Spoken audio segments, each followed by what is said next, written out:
Assalamualaikum warahmatullahi wabarakatuh. Perkenalkan, nama saya Ilham Catur Kurniawan dari Prodi Farmasi angkatan 2019. Dengan NIM 2019 035 0039. Pada kesempatan ini saya akan mereview jurnal terkait tentang pemilihan, penyimpanan, dan stabilitas sampel toksikologi pada korban penyalahgunaan narkotika.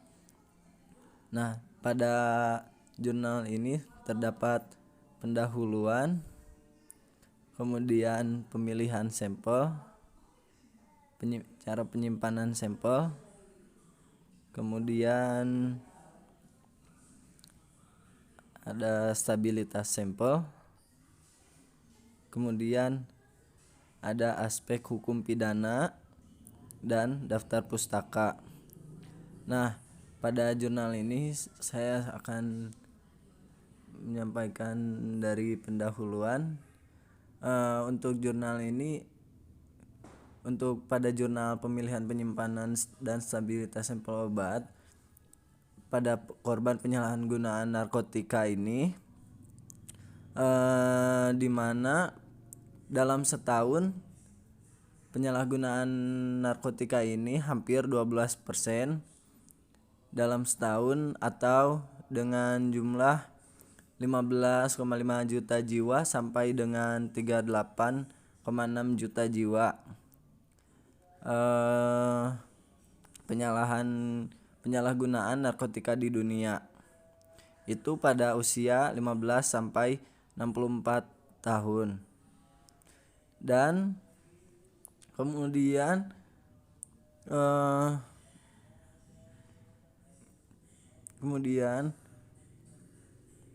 dari pengguna yang saya sebutkan tadi adalah pecandu berat. Menurut dari data BNN atau Badan Narkotika Nasional yang pada tahun 2012. Nah, kemudian di sini ada toksikologi forensik yang mempelajari ilmu dan aplikasi toksikologi untuk kepentingan hukum. Dan juga kemudian lanjut pemilihan sampel. Nah, pemilihan sampel merupakan tahap yang penting dalam sebuah kasus keracunan. Royal College of Pathologists, bagian forensik dan medico legal telah menerbitkan guidelines untuk menangani spesimen medico legal dalam hal menjaga rantai barang bukti. Nah, pada saat pemilihan sampel untuk toksikologi perlu pertimbangan sebagai hal berikut. Yang pertama, ada sampel mudah untuk dianalisis, sampel mudah didapatkan, tidak invasif, pertimbangan apakah yang dicari obat, induk atau metabolitnya, waktu obat masih terdeteksi pada spesimen, stabilitas obat pada spesimen, volume sampel, referensi data apakah tersedianya. Kemudian keuntungan dan kerugian dari spesimen biologis antemortem dan postmortem. Nah, di sini kita lihat ada keuntungan dan kerugian dari darah atau ada keuntungan dan kerugian dari darah antemortem, kemudian darah postmortem, kemudian keuntungan dan kerugian otak, empedu, rambut, dan urin. Nah, bisa kita baca masing-masing keuntungan dan kerugian dari masing-masing spesimen tadi. Nah, kemudian ada tabel 2, itu ada postmortem dan perbedaan postmortem dan antemortem dari darah, urin, rambut, otak, dan empedu dari jumlah spesimen dan jumlahnya. Kemudian penyimpanan sampelnya yaitu untuk penyimpanan dari darah yaitu penyimpanan dari darah tidak lama untuk penyimpanannya yang direkomendasikan pada kulkas dengan suhu 4 derajat Celcius. Jika dalam waktu lebih dari 2 minggu, maka disimpan pada freezer suhu 20 derajat Celcius. Nah, kemudian untuk pengawet dan antikoagulan biasanya ditambahkan pada sampel darah, terutama untuk pemeriksaan yang membutuhkan waktu yang lama ke fasilitas laboratorium. Kemudian natrium fluorida pertama kali dikenal sebagai antikoagulan darah. Kemudian penelitian yang dilakukan oleh Raymond Gambino et al. Didapatkan hasil bahwa penurunan kadar glukosa pada 4 jam pertama bisa dikurangi dengan penambahan buffer sitrat untuk kasus ini.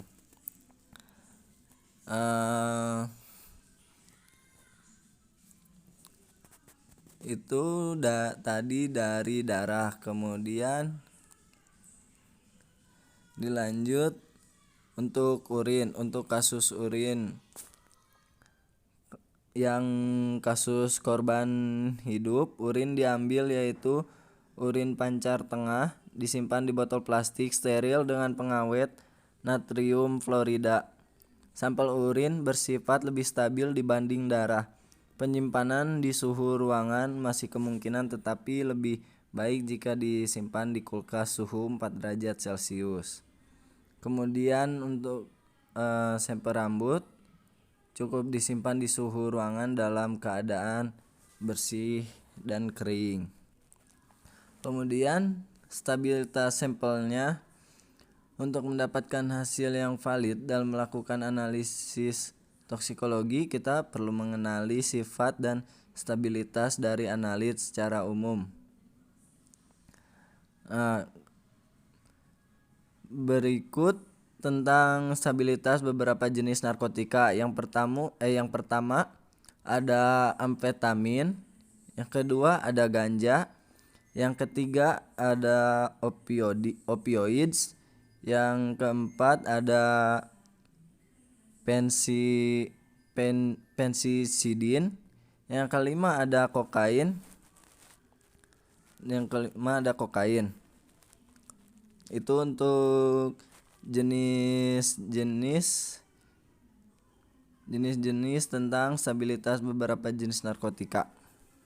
Kemudian ada untuk amfetamin pada sampel urin diberikan pengawet natrium fluorida 1% dan disimpan di kulkas suhu minus 20 derajat Celcius. Dapat bertahan hingga 1 tahun. Kemudian untuk ganja, THC atau ganja akan mengalami penguraian jika terkena udara, panas, dan cahaya.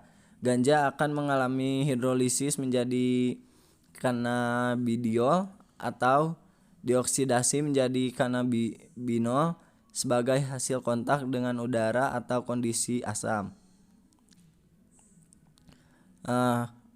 THC dilaporkan stabilitas di kulkas selama 6 bulan dan di suhu ruangan selama 2 minggu. Kemudian untuk opioids yaitu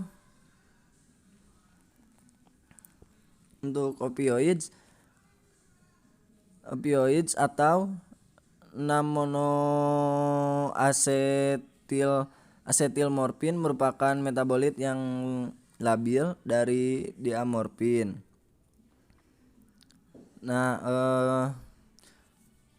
pengawetan darah secara kimianya, yaitu salah satunya dengan penambahan natrium fluorida. Natrium fluorida merupakan esterase inhibitor. Kemudian yang keempat dari penicillin atau PCP merupakan obat yang relatif stabil dari beberapa penelitian. Penyimpanan PCP pada suhu ruangan yang akan stabil hingga 18 bulan. Walaupun begitu, penurunan signifikan konsentrasi PCP pernah dilaporkan pada sampel darah yang telah diberikan pengawet yang disimpan di suhu ruangan selama 5 tahun.